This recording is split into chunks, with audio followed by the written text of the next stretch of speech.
Hello everyone, welcome to the course of phase diagrams in material science and engineering.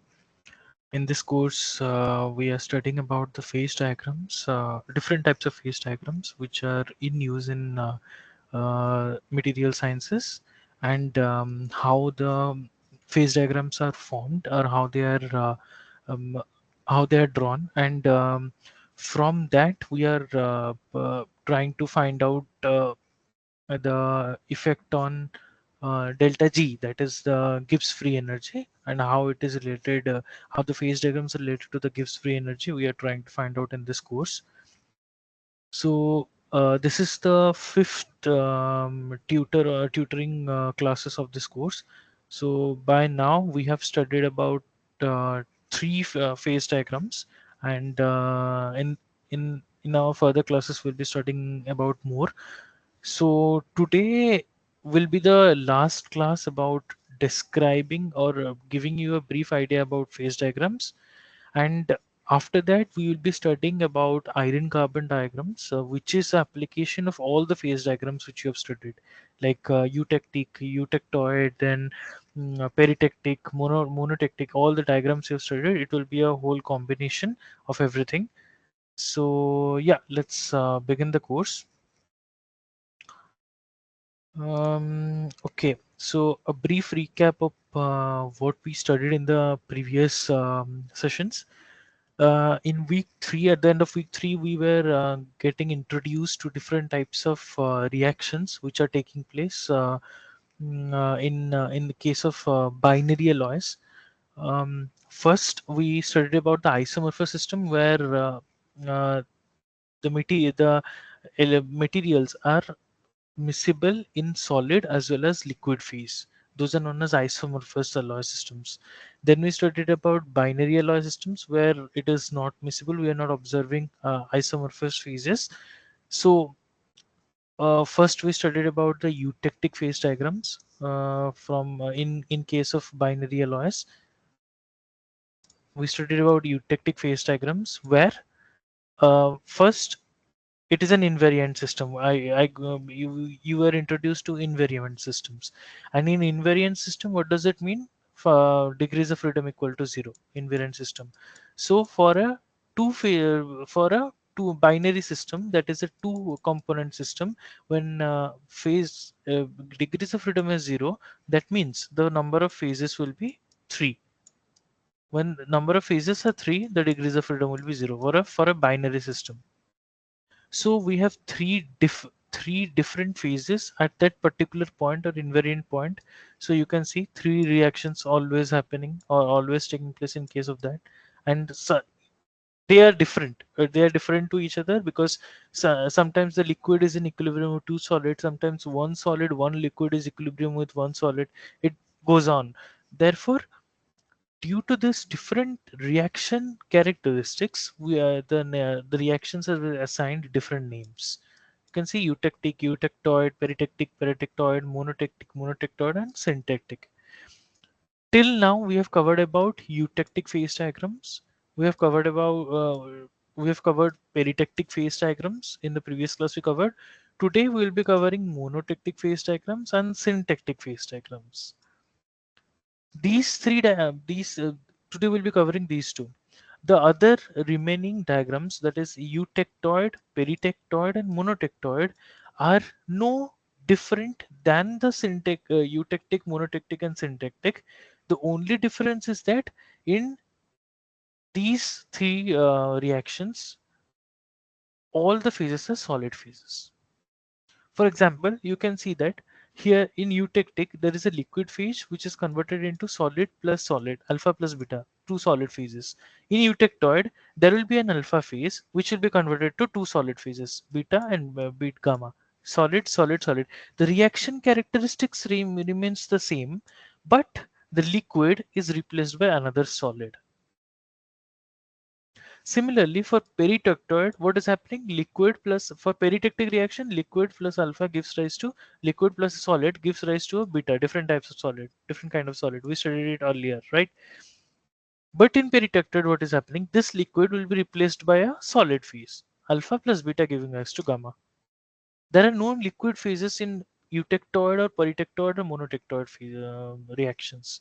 You see, similarly, monotectic reaction, which we will be studying today, one liquid gives rise to a different liquid. These two liquids are immiscible. That's why they are named as liquid 1 and liquid 2. You may have a question that we can tell directly liquid. Why shall we say L1 and L2? But these two are differentiated by their miscibility. They are not miscible to each other, like kerosene or put in water. They are not miscible. So these are non miscible. That's why we are named it as liquid 1 and liquid 2. Then plus alpha gives rise to different phases. Similarly, what will be happening in monotectoid? This liquid will be replaced by one more solid, and this liquid will be replaced by one more solid, plus beta. Alpha equals to, and we know that these two phases are same, but they are immiscible. So here it will be the crystal structure of these two solid phases will be same, but they are non-miscible, and then beta phases. That's why they named as alpha 1 and alpha 2. Similarly, syntactic and syntactic reaction does not have the other category syntactoid, so we'll be stopping at this. So today we'll be covering monotectic reaction, that is liquid 1 plus liquid 2 gives liquid 1 gives rise to liquid 2 plus alpha, and syntactic reaction where both two liquids which are immiscible combine to give a solid phase. We'll be studying about these two phases. But prior to studying these phases, we had some questions which we left in previous session. We'll be completing that too, and then there will be one like I'll be answering one as there was an issue with the assignment question. I will be answering that. Then we'll be going to the monotectic and syntactic reactions. Yeah. So um, previously we studied about binary eutectic alloy, which where the reaction was one liquid gives rise to an alpha plus beta phase. Then previous class we studied about binary peritectic alloy. Binary, assuming component number of components are two, and peritectic reaction. Peritectic reaction, you can refer to this table. What is happening? Liquid plus alpha gives rise to beta. There is a liquid phase plus there is an alpha phase. There is a solid phase. These two combine to give rise to a beta phase. Here you can see liquid plus alpha is giving rise to a beta phase. So this point, the point where this reaction takes place, is known as the invariant point, or the peritectic point, or the point at which peritectic reaction takes place, or where degrees of freedom equal to 0. This point. Then we studied how the microstructures are developing, how it's happening. So we studied briefly about this in the previous classes. If you have any doubts, you can ask me in this course. Otherwise, well, you can always refer to Professor Krishnanu's courses, Krishnanu's lectures to understand how the microstructure formation takes place. And yeah, after that, when we got introduced to this peritectic alloy, we also got introduced to one more thing known as intermediate phases. We studied a lot about intermediate phases, like what are the different types of intermediate phases, how they can at what temperature they are stable, how they are formed, and everything.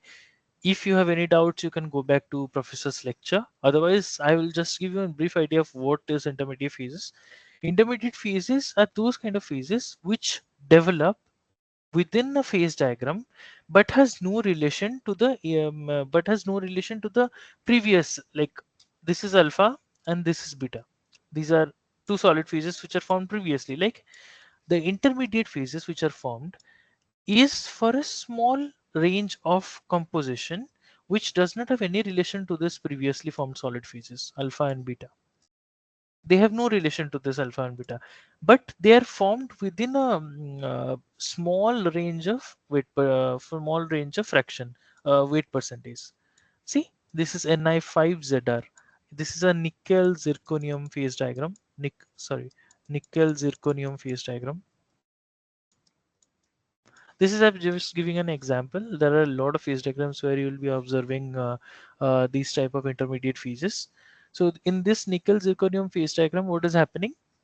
You can see normal. This is a eutectic reaction. You can see liquid gives rise to, this is alpha plus this is another solid. So alpha plus, maybe let's see this solid is X or Ni5Cr, or let me write Ni5Zr. This is giving rise to two solids, right? Liquid phase is giving rise to solids. So this will be eutectic reaction. Simple eutectic reaction. Then you can also find the peritectic reaction, liquid plus beta giving rise to another solid. You can find the peritectic reaction here. This is what? This is liquid phase. This is another solid phase. So this is a liquid plus beta phase. Liquid plus beta phase giving rise to a solid phase. This is a peritectic reaction. You can say that this is a peritectic point taking place. But there is also another reaction which is taking place. Liquid plus beta phase gives rise to a solid phase here. This is known as an intermediate phase, intermediate reaction or intermediate phases which is formed just for a small range of temperature. Beyond that small range of composition, beyond that there is formation of alpha plus this phase, and there is formation of this phase, as you can see. That is the whole definition of intermediate phases. More details into the intermediate phases you can always refer to professor's lectures. So I will not be discussing about that here because um, it's basically you have to learn a few things and you have to know a few things. It's not doesn't have any technically related questions to that. You just have to learn, okay, what are the different types of phases and what are the different types of reactions happening there. uh, so yeah, so before beginning to the course, actually I have some questions. We did only 10 of those multiple choice questions in the previous session, so we'll be completing the other 10 in this session, and then I will be going to questions, the numerical questions. Just a second. Yeah. So no, just give me a minute. Okay. Mm, okay. Yeah. So today we'll be solving from question 11 to question 20 only. Only 11 to 20. Mm, yeah. You can put up in the chat box. I'm giving you 5 to 10 minutes. 11 to 20.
Okay, so you have solved the question.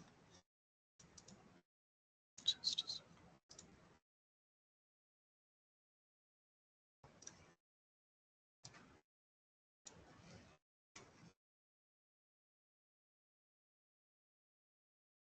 Okay, fine. 11 to 20 is done. Let me discuss the answers for that. Okay.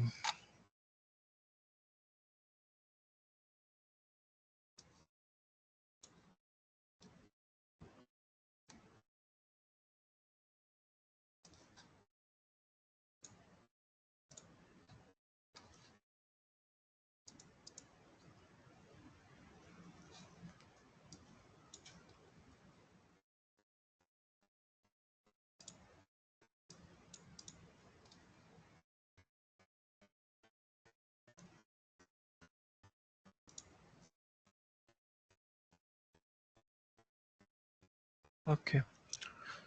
Yeah, just give me 1 minute.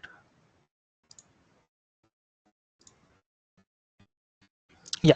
So horizontal arrest in a cooling curve. Cooling curve in a horizontal arrest means the line which is this line. You remember this line? This is known as a horizontal line. The arrest in a cooling curve.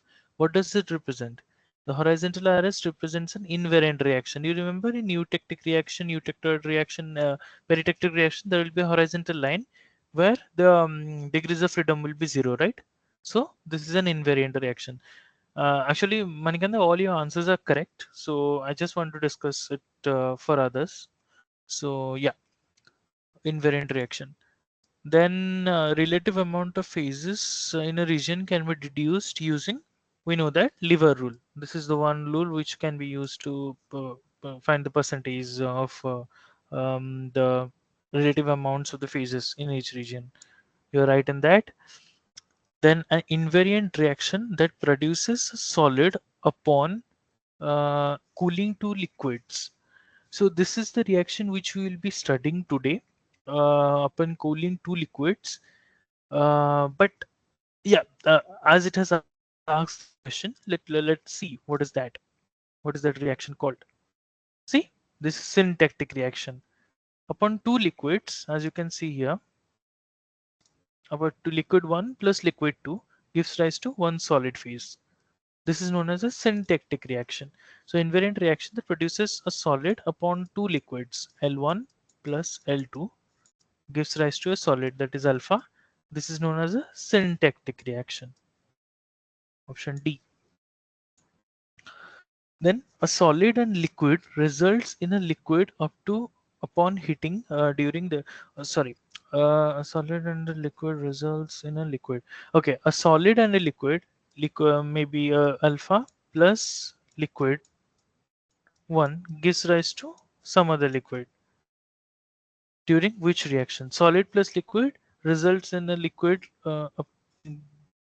giving which reaction? So this will be, so this will be we'll be also studying this, sorry. So we'll be also studying this today. Just give me 2 minutes. Yeah, we'll be also studying this today. See, monotectic reaction. So this reaction is on cooling, like liquid 1 on cooling gives rise to liquid 2 plus alpha. But the question is asked in the opposite way. So when you are heating up liquid plus one solid, what will it give? Liquid 2 plus alpha, if it is heated up, will give one liquid. This is known as a monotectic reaction. So it has asked this upon heating. You have to check upon heating, upon cooling. And as we know, this is a reversible reaction takes place, equilibrium. They both are in equilibrium and it's a reversible reaction.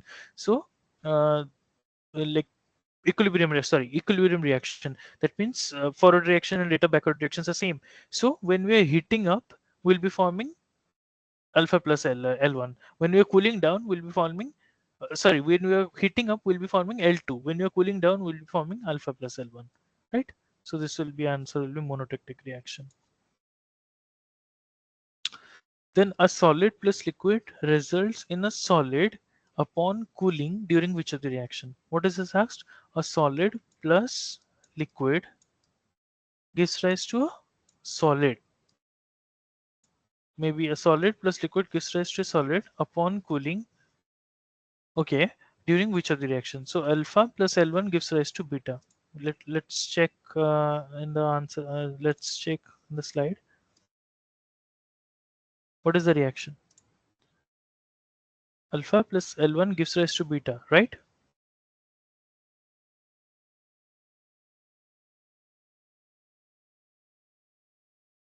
See this peritectic reaction which you have studied earlier. Peritectic reaction.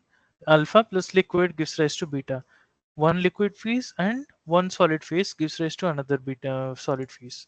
So peritectic reaction. Then on heating, one solid phase results in another solid phase plus a liquid phase during which reaction? On heating, that is the opposite one it's asking. One solid phase results in one liquid phase plus one solid phase. In which of this reaction? Sorry, beta. Liquid phase and one solid phase, which of this reaction? This is known as a, this is just the opposite of this. Check this out. On cooling, one solid phase plus one liquid phase gives rise to a solid phase. This is on cooling. On heating, what will happen? One solid phase gives rise to another solid phase plus liquid phase. So answer will be same, peritectic reaction. Then a solid phase results in a, yeah, the solid phase results in a in a solid plus another solid phase. Three of them are solid. So either it will be from eutectoid, peritectoid, or monotectoid. These three reactions, anything can happen because it's purely everything is solid. There is no liquid at all. But what is the question saying? A solid phase, one solid phase results in a solid plus another solid. Alpha gives rise to beta plus gamma. What did I say? Alpha gives rise to beta plus gamma. This is your first reaction. Eutectoid reaction. What is happening in eutectic reaction? Liquid gives rise to one solid alpha plus beta, right? So here alpha is giving it to beta plus gamma. So eutectoid reaction, almost similar. Then a solid phase results in a solid plus another solid phase of on heating. The opposite one is asking. So it's asking that one solid phase alpha gives rise to another solid plus another solid phase beta plus gamma upon heating. Upon heating, it's this reaction is taking place. Where it will take place? In peritectoid. See what is happening in peritectic reaction. One solid plus one liquid gives rise to beta. So when it will be heated up, one solid will be giving rise to one another solid plus liquid. But here everything is solid. So one beta will be giving rise to one alpha and another solid in case of peritectoid. So this is happening. So this is answer is peritectoid reaction. Then a liquid phase produces two solid phases during which of this reaction on cooling. So peritectoid will not be answer because liquid phase is present. Eutectoid will not be the answer because liquid phase is present. So what the question is asking, it will be either from A and C. Liquid phase produces two solid phases. One liquid phase produces alpha plus beta. Simple reaction, first reaction. That is eutectic. Eutectic. Then liquid phase is involved in which of the following reaction? Peritectoid will not involve eutectic reaction. Eutectoid will not involve, sorry, peritectoid will not involve liquid phase. Eutectoid will not involve liquid phase. Monotectoid will not involve liquid phase. Because these three all contain pure solid phases. So none will be the answer. So thanks Manikanda, your answers are all correct. That's good. So yeah, let's continue with the course now. So I remember one question I think everyone heard in their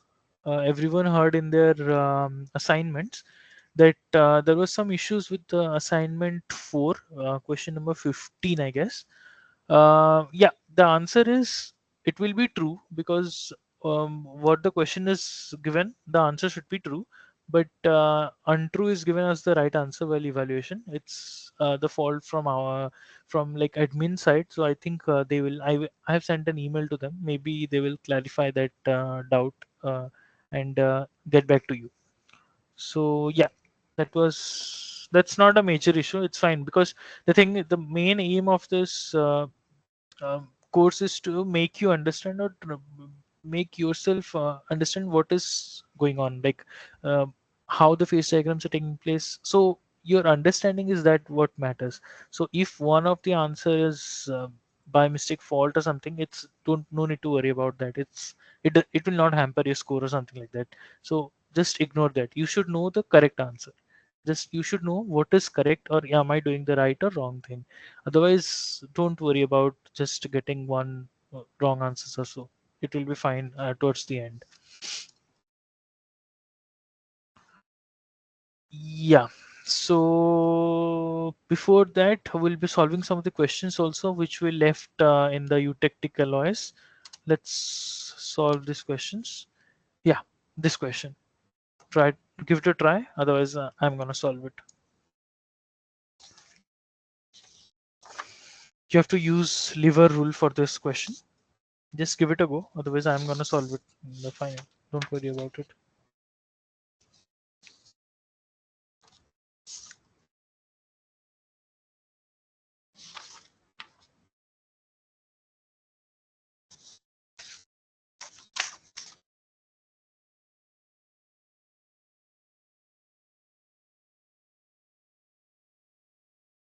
Just try once. It's better you can just try once. If I will solve it, it's just like you'll be learning it. Just give it a try. May it be wrong or right. Just give it a try. How you are going. I'll give you 5 minutes. No need to tell me the answer also if you don't want, but just give it a try.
Manikanta, there are question number one A has two question like two answers. Like one is alpha phase, one for beta phase.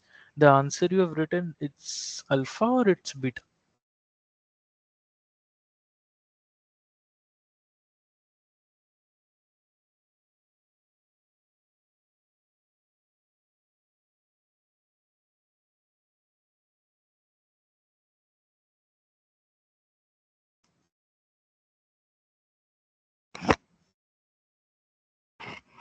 Okay.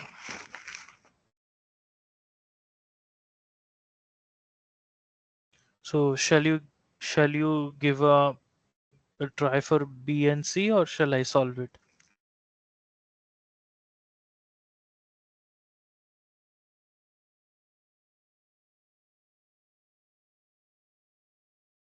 Okay, perfect. Okay, the answer is a little bit incorrect, but it's fine. Don't worry about it. I will solve it and show you how it is done. Yeah. So forget about everything now. Let's see. 799. 779. So we are at the eutectic point. We are at this. We are at this. We are on this line. We are on this line. Fine. We are anywhere on this line. Forget about this. Forget about this for now. We are on this line. Eutectic line. Done. Then we have to find, we are on this line. We need to find a particular point. How can we find a particular point on this line? Composition. This is the line we are on, right? We need to find a particular point on this line. This we have to fix this axis. Then we can get that particular point. What is that? Composition. What is it asking? The composition. CuAg. 75%, 75 weight% Cu and 25 weight% Ag. So this is weight composition Ag. So Ag percentage is increasing in this way. So it's asking 25 weight% Ag. What is 25? This is 20, 30. So 25 will be in between that. Draw a straight line. This is the composition. This is, we are on this point and we are on this line. So we got a fixed point now from this question. We are at this point now, which is 25. See, why I am writing 25? See, this is 8. What is written here? 8.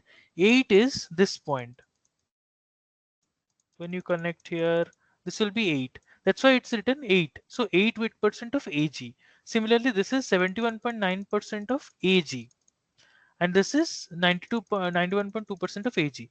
Similarly, I am also here writing here 25, because this is 25 weight% of Ag. To just no, to just, because we have to write here 25, then this will be confusing. So to just make it identical, I'm writing 25 here. Fine, done. Now everything is done with this question. We'll just forget about this question for now. We have done everything which is given in the question. Let's see what it is asking. Determine the mass fractions of alpha and beta phases. It's asking the mass fractions of alpha and beta phases. Manikanda, just tell me one thing. We are at this point. I am at this point and at that temperature. So below that point, I will get alpha and beta phases, or above that point, I will be getting alpha and beta phases. Just tell me that. We are at 25 weight% Ag. We need to determine alpha and beta phases. So we will be getting the alpha and beta phases below that point or above that point.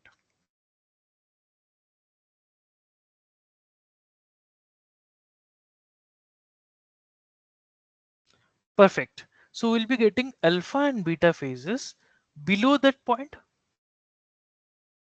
Below that point, what are our conditions?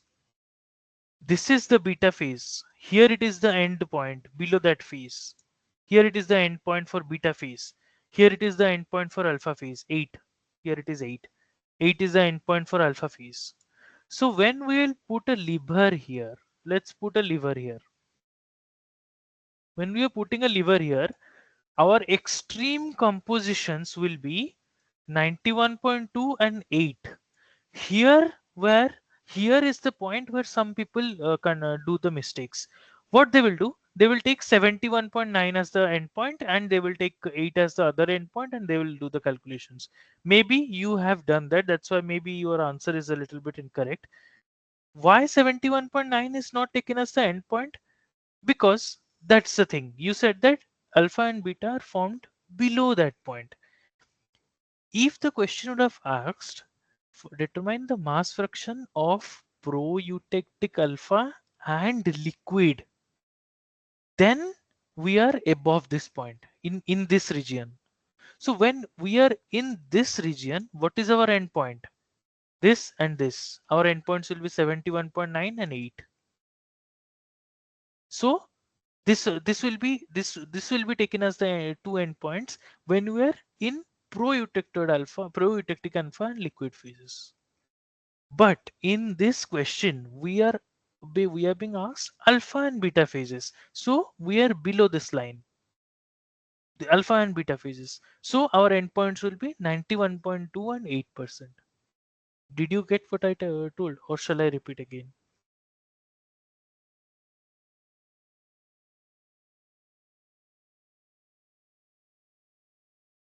Okay, perfect.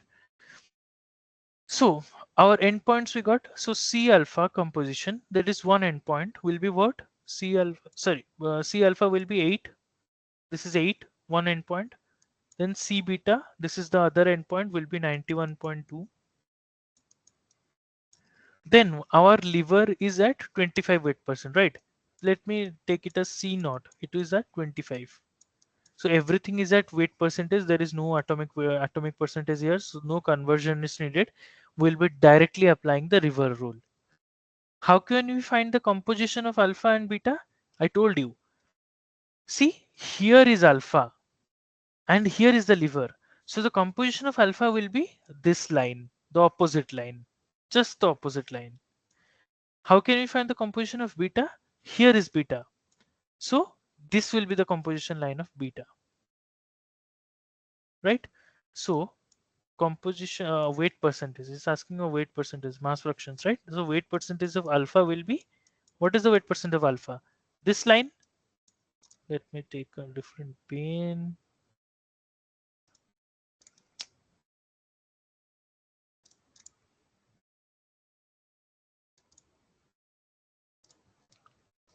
This line, right? So what is this line? Value of this line 91.2 minus liver is at 20, 25, sorry, 25 divided by total length 91.2 minus 8 is equal to 0.796. When you solve this, you will be getting the weight percent of alpha as this. Did you get it? Yes or no? Perfect. So now what is the weight percent what is the weight percentage of beta? Will be this line. Liver is at 25. So 25 minus, what is this point? 8 divided by, what is the total length? 91.2 minus 8. What is this will be this, sorry, this will be equal to 0.204. So weight percentage of beta is 0.204 and weight percentage of alpha is 0.796. Determine the mass fractions. These are the mass fractions. Weight percentage are known as mass fractions. Done. First question done. Then let's go to the second question.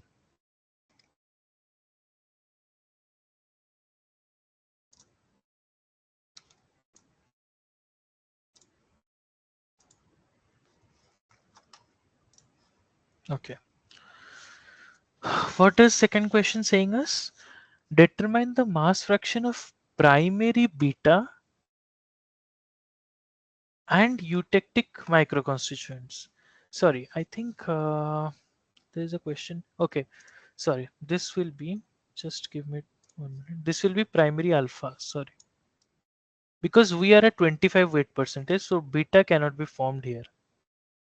Only alpha liquid and alpha plus beta. So when it is asking for a primary beta is formed only in here. Here primary alpha is formed, not primary beta. So the question will be primary alpha. So maybe my mistake. It's primary alpha and eutectic decomposition. So just apply the same thing which I said. This is 25. Now what is it asking? In this question we were below because we needed alpha plus beta. Now in this question we are above, right? Because it's asking for primary alpha and eutectic microconstituents. Eutectic microconstituents, that means liquid, the liquid phase. Because this liquid phase after eutectic temperature will be transferred into eutectic composition, that is alpha plus beta, right? So that's why it's known as an eutectic microconstituent. So what is the mass fraction of primary alpha and eutectic microconstituent? Let's apply the river rule here. But here the endpoint will be 71.9, right? Because we are in this region. These are the endpoints now. See, what will be the things? So as I have mentioned, this is C beta. So I will be mentioning this as C eutectic. Let me mention CE. That is one endpoint. Will be 71.9, right? We are applying the lever rule here on this region, lever rule. And another endpoint will be C alpha, which is 8. And the C naught value will be 25, right? And we need primary alpha. Here is the alpha line. So primary alpha will be this line, the opposite one, this line which I have darkened. This is the primary alpha line. What will be the composition of primary alpha? Weight percentage of primary alpha will be eutectic composition 71.9 minus 25, right? Divided by total 71.9 minus 8, 71.9 minus 8, which is equal to 0.734. Then what is the weight percentage of eutectic constituent? Eutectic constituents means liquid. Don't get confused by these terms. You should. The thing is, when you understand the concept, what is going on, then you can understand these terms. You see why it is called eutectic constituent? Because this liquid is transferred into alpha plus beta, as I told you earlier. That's why its name is eutectic microconstituents. Do not get confused, like what is happening? Why is this new term coming into picture? Do not get confused about that. These are just these questions are just to trick you, nothing else. So weight percentage of eutectic microconstituent, that is the liquid phase, will be what? This value, this one, this is the area, this is the area, will be 25 minus 8 divided by total 71.9 minus 8 equals to 0.266. Perfect answer. Perfect. You've got that answer. Now you understood how these questions are solved. Yes or no? Perfect. Okay. Then question number 3.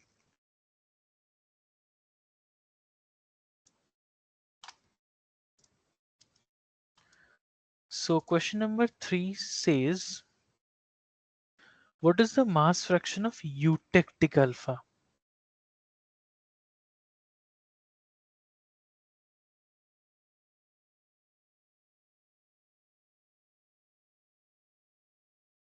Do you get it? What the question is saying?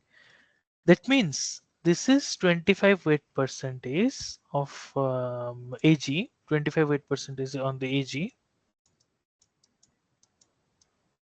Yeah, on the line. Perfect. But the question has a trick. This is 25 percentage, 25 weight percentage of Ag. At this 25 percentage weight percentage of Ag and at 779, that is on the line. We are on the line, as you said. What is the mass fraction of eutectic alpha? Just eutectic alpha. Just eutectic alpha. In the first question, what did you get? Mass fraction of alpha. What was the mass fraction of alpha? Total alpha. In the first question, what did you get? That is 0.796. In the first question, you get mass fraction of total alpha. Then you get the mass fraction of total primary alpha, mass fraction of primary alpha. Let me write it as P alpha equals to, what did you get? 0.734.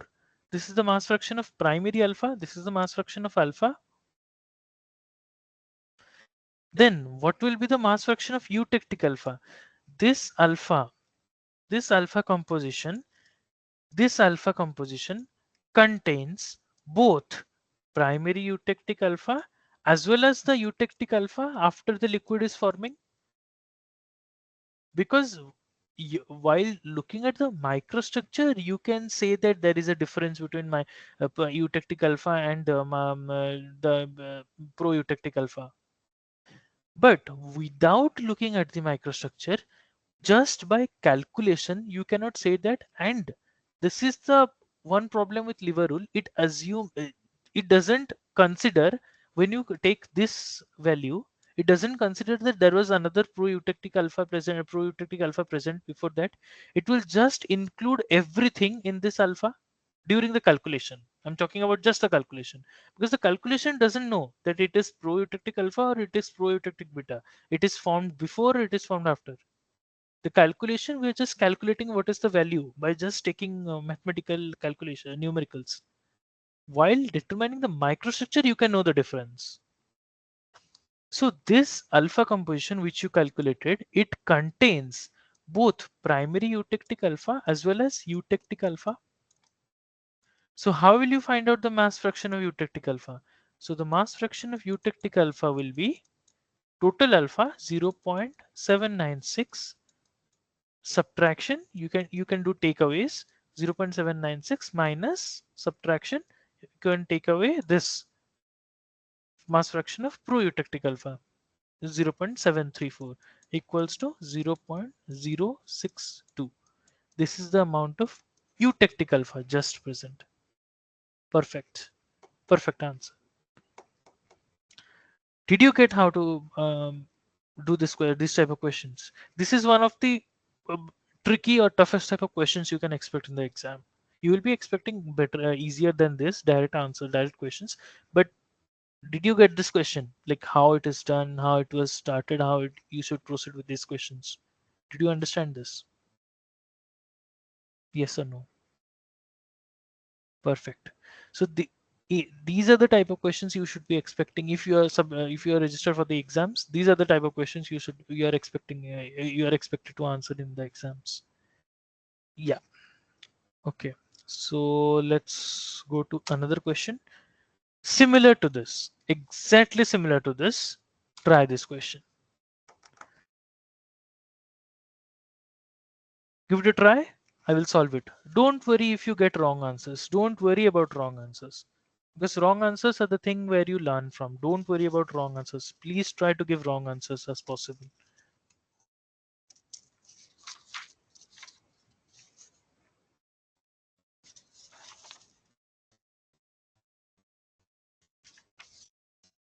This is a very interesting question actually. Try to solve it.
Yeah, check the question.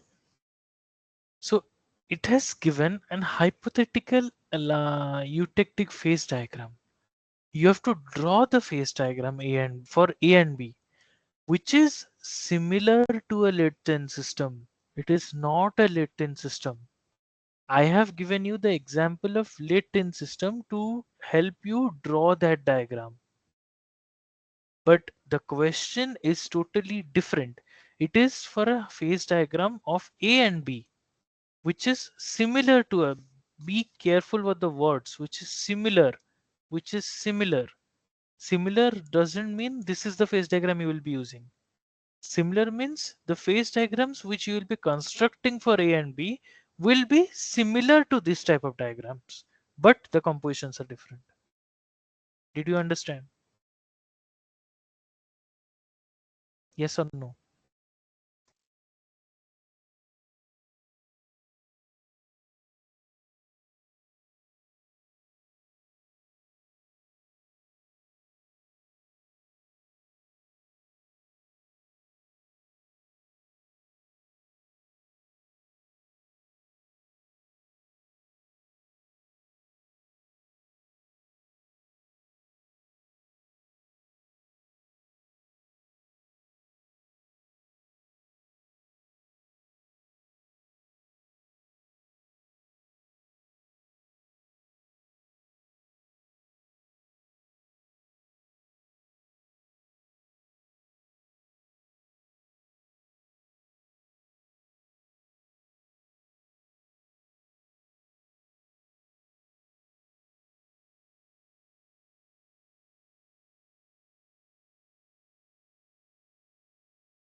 Manikanda, you are partially right.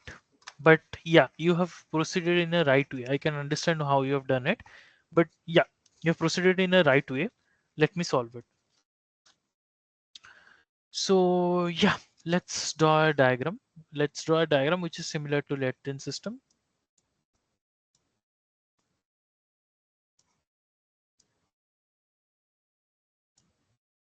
A and B.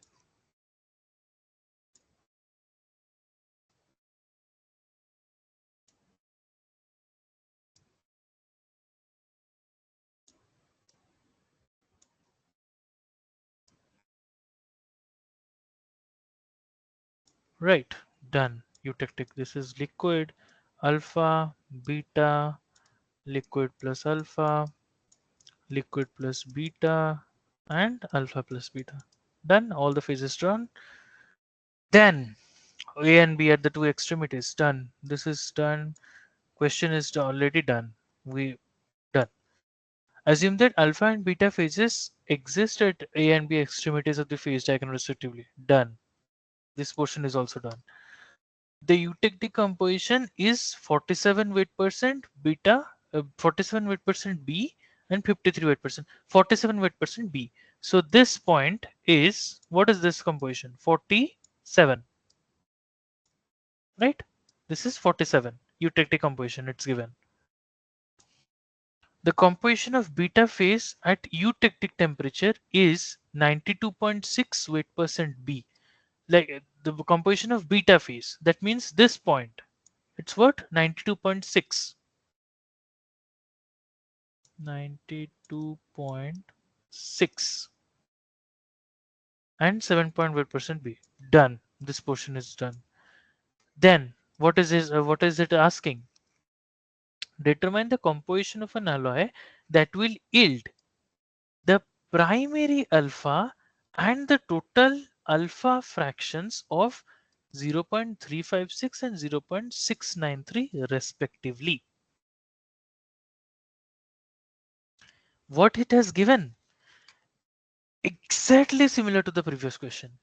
It has given a primary alpha phase, that is yield primary alpha, that is Cp alpha equals to how much it is given? Sorry, not Cp alpha. What did I say in the previous? Wait, W. Sorry, W. Wp alpha equals to 0.356 and total mass alpha. W alpha is how much? 0.693. And we have to determine the composition of an alloy which will give this.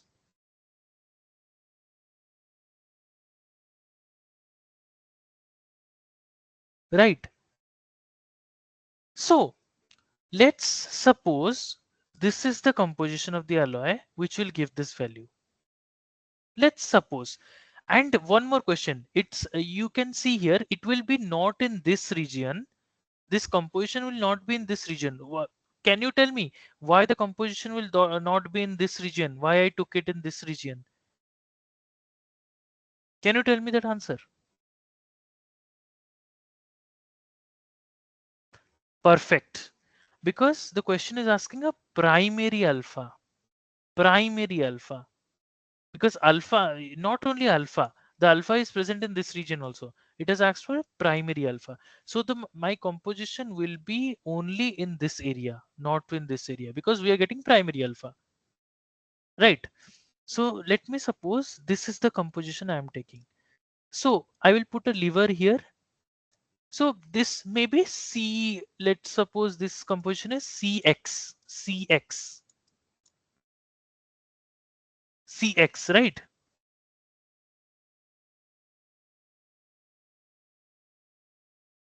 And one more thing, this is CX and this is the composition you don't have, right? We have this composition as given in the question, we have this composition, but this composition is not given in the question, like how much is the alpha, how much Ag can be dissolved in alpha, it's not given in the question, right? So let's suppose this is C0. Let me take it as C0, C0 or C alpha.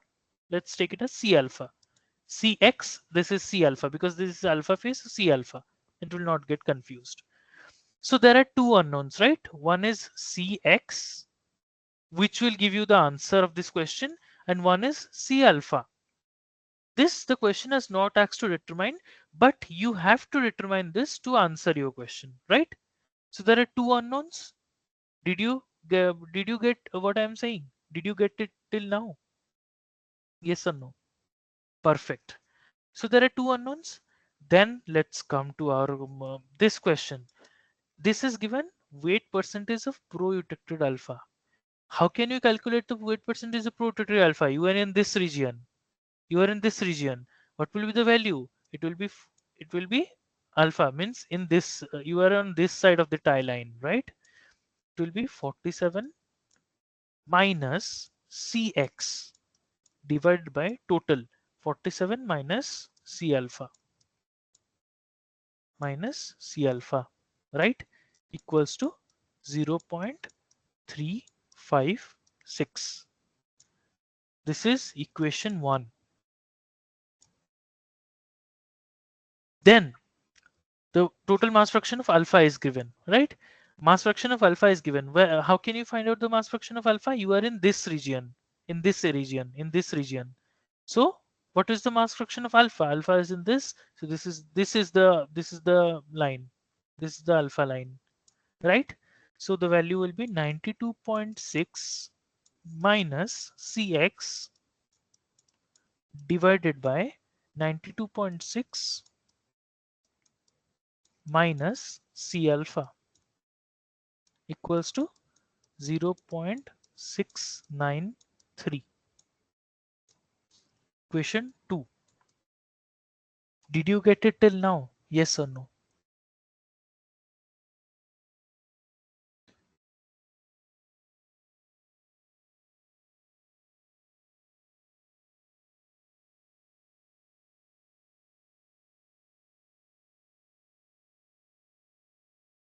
Shall I proceed?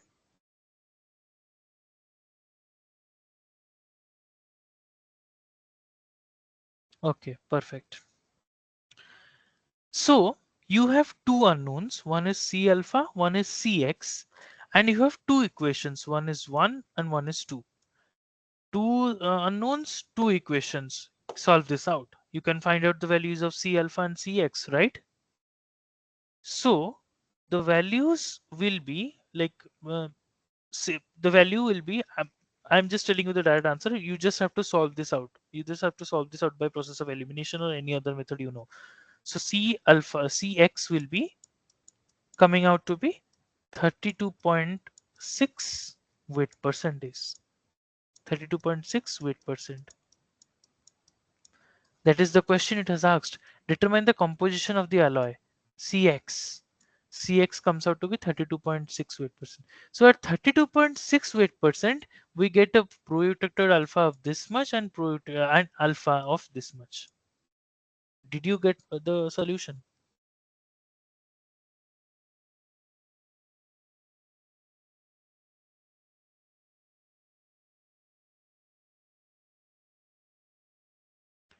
(32.6 weight percent of beta B). Do not get confused about that, because see, the thing is, when we are increasing in this range, it is always assumed that we are increasing B. We never calculate according to A, because A I have fixed it. The Cx value I have taken according to B. So whenever I am taking a Cx value, this is increasing the weight percentage of B, not A. So Cx value will 32.6 weight percent of B. Understood now? Yes or no? Perfect. So this is also one variety of question how I'll be solving. Did you understand the two varieties of questions which we solved today? One is direct question. It will ask you to give you the weight percentage. Another question is it will give you the answers. You have to calculate the value of compositions. These are the type of questions you will be expecting in the exams. I did both the type of questions to make you understand what is going on right now. So yeah, you can solve some more questions like this, and maybe next class I will be helping you out with some of the more questions I have in my question bank. just to give you an idea. I have some more questions which are a bit confusing, but yeah, if you understand these things, then you can solve them easily. So yeah, this was all about the course till now what we studied and the questions. So I'll be discussing.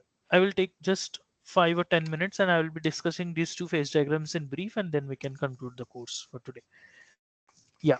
So we studied about binary isomorphous system. Then we studied about binary eutectic system. Then we studied about binary peritectic system. Now we'll be studying about binary monotectic system. You remember what the monotectic reaction was? Liquid 1 gives rise to liquid 2 plus alpha on cooling. Liquid 1 gives rise to liquid 2 plus alpha on cooling. This is liquid 1. This is one liquid 1 plus liquid 2 immiscibility. The thing is, why do you observe immiscibility? Can you say that? Why do you observe two immiscible liquids? Why the two liquids are immiscible? Can you give me a reason? Just one word, a reason.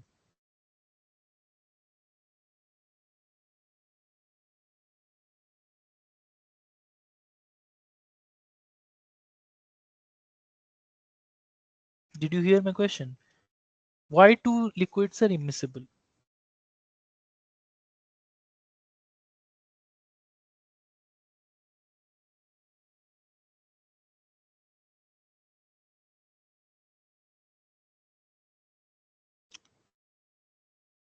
See, here why you are mistaken. Hume-Rothery rules is for solid solution. Hume-Rothery rules determines if the solid solution of that materials takes place or not. I am talking about two liquids now. I am not talking about solid solutions now. Now answer my question. Why there is a difference in why there is a immiscibility in two liquids?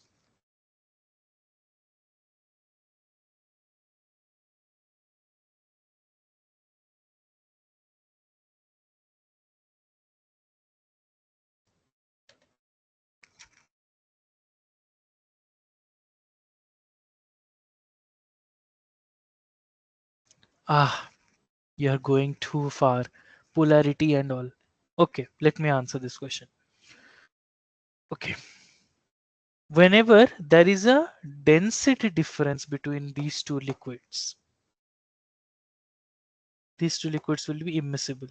One will be lying, the material which is having higher density will be settling below that, and the material which is having the lower density will be settling above that. This is a simple example. Kerosene and water. There is a density difference between these two. Exactly, like water and kerosene. Whenever there is a density difference between these two liquids, there will be immiscibility gap forming. Therefore, this liquid 1 and liquid 2 exist. But can you say why this liquid 1 and liquid 2, which are immiscible, change into a simple liquid, which is L directly? Can you say why? Can you think of a reason? Take the example of water and kerosene only, you will get the answer.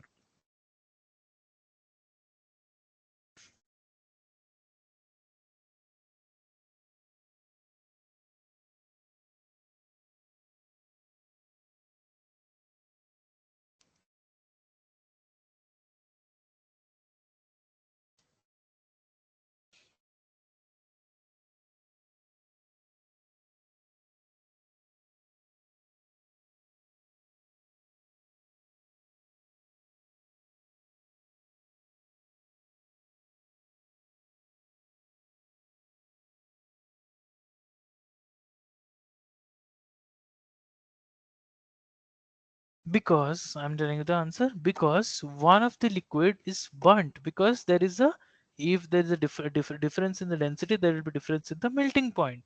And if the melting point, boiling point difference is sorry, boiling point difference is there, when you increase the temperature, one of the liquid will vaporize or burnt, will get burnt.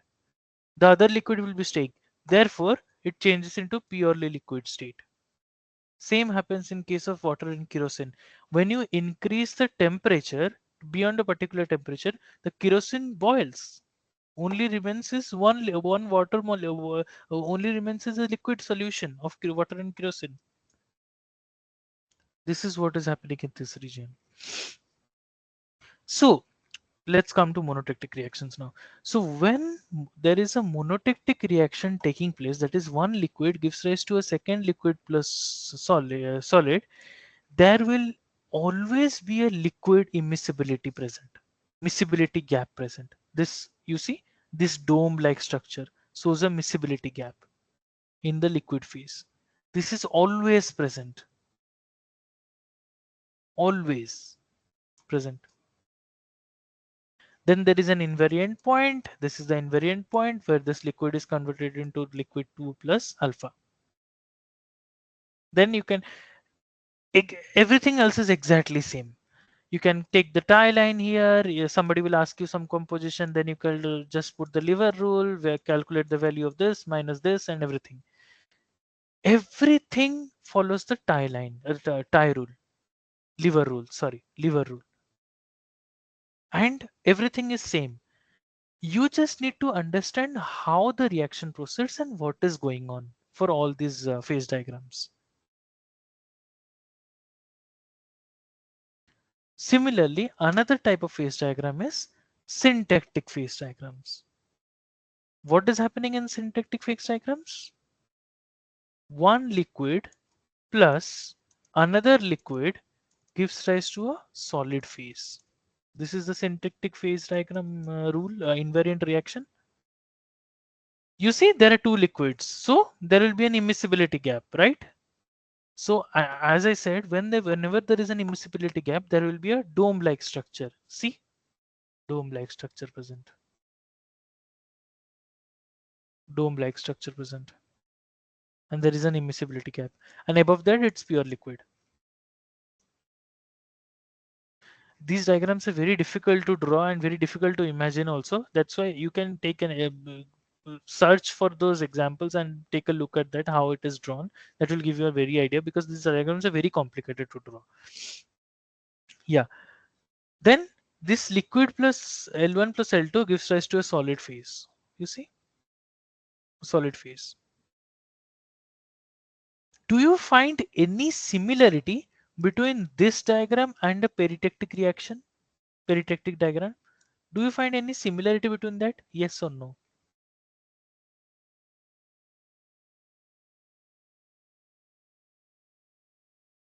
What is the similarity? If you are finding similarity, what is the similarity? If you are not finding the similarity, it's okay. You have answered yes. So what is the similarity?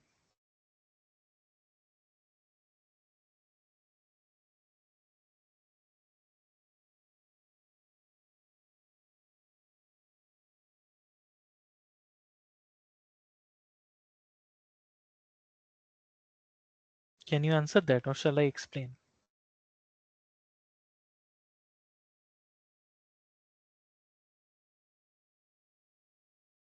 Okay, perfect. Let's go back to peritectic reactions. What is happening in peritectic reactions? You see, one more thing I explained today. There is a peritectic reaction taking place, which leads to a formation of an intermediate phase or a compound. Remember, intermediate phase or a compound is formed from liquid plus one solid phase, forms a intermediate phase or a compound, right? But in this reaction, there is also similarity. Two liquid phases leads to a formation of a phase. Here it is not an inter here this is not a intermediate compound or intermediate phase which is present. Here the liquid reactions gives rise to a different phase, which is an invariant reaction. There is similarity, but there is difference. Those two reactions are not same. This is a different one. Did you understand what I'm trying to say? The small similarity which was observed in peritectic reaction. Yes. So this is what all about phase diagrams is. We learned all the phase diagrams now. Eutectoid, peritectoid, and monotectoid. These three reactions are exactly similar to the its counterparts eutectic, monotectic, and peritectic. Just every element, or every phase is a solid phase in that reactions. All the phase diagrams will be drawn. You will have to just put lever rule and answer the questions. These are the type of questions you will be getting in phase diagrams. You will never be asked to construct a phase diagram, because construction of phase diagram is not possible with the knowledge you have. It requires a lot of thermodynamical calculations. It requires a lot of kinetics, thermodynamics, dependency variables. It can only be calculated with factors or other thermocal instruments. You can only calculate what is the composition, what is everything. Everything will be given to you and you need to just calculate. Like this question. Everything was given to you. You know PBSN diagram, how it is drawn. Then you need to draw this diagram exactly similar to PBSN diagram. This was not to draw the phase diagram. This was to, you know, a phase diagram. You just need to replace the exact composition values with something else. You will be asked this type of questions. You will not be given everything. Okay, you draw it. You will never be given these type of questions because it's not possible to draw it. They will mention you it's similar to this. So how can you draw it? And you know that PBSN system is a eutectic system. So eutectic system, you will draw this kind of curve and then you can find out the compositions. So yeah, this was the end of today's class. So did you understand like the questions, the discussions we did in the class? Did you understand everything? Yes or no? Yes. Okay. So this was all about today. So we can end the course. If you have any doubts, you can ask. Otherwise, we can end the session today for now. Doubts or no doubts?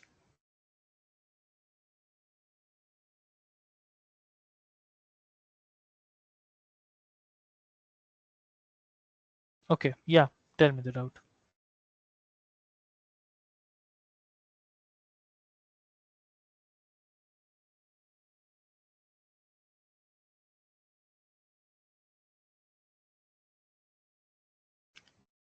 You can unmute yourself and you can say also. It's better you can unmute yourself rather than writing.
Okay, this question, I have a doubt regarding this question, what you have asked. Okay, I also found in some papers it's given isomorphous alloy as the answer, but I think the compound will be an answer because the explanation which is given in the answer sheet is properly correct. Like these are all solid solutions. Like everything is a solid solution. Isomorphous alloy is a solid solution.